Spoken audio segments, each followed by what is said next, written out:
ابو مسعود بدری رضی اللہ عنہ فرماتے ہیں کہ نبی اکرم صلی اللہ علیہ وسلم نے فرمایا، جس شخص نے رات کے وقت سورہ بقرہ کی آخری 2 آیات پڑھ لیں وہ اسے کافی ہو جائیں گی، یعنی رات کے وظیفے سے یا شیاطین آفات سے حفاظت کا ذریعہ بنیں گی۔ حضرت ابو درداء رضی اللہ عنہ فرماتے ہیں کہ نبی اکرم صلی اللہ علیہ وسلم نے فرمایا، جس نے سورہ کہف کی پہلی 10 آیات حفظ کر لیں اسے دجال کے فتنے سے بچا لیا جائے گا۔ اور ایک روایت میں ہے کہ سورہ کہف کی آخری آیات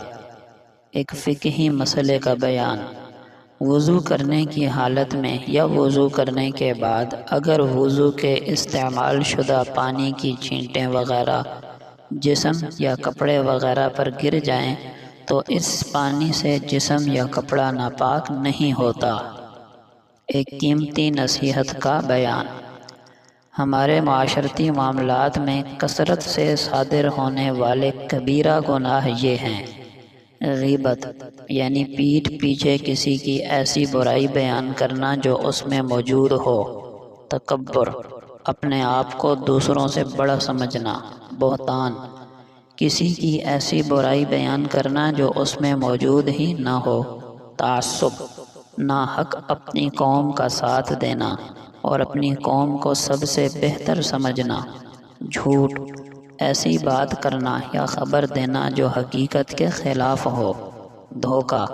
اپنے فائدے کے لیے جانتے بوجھتے غلط بیانی یا جعلسازی کرنا، ریاکاری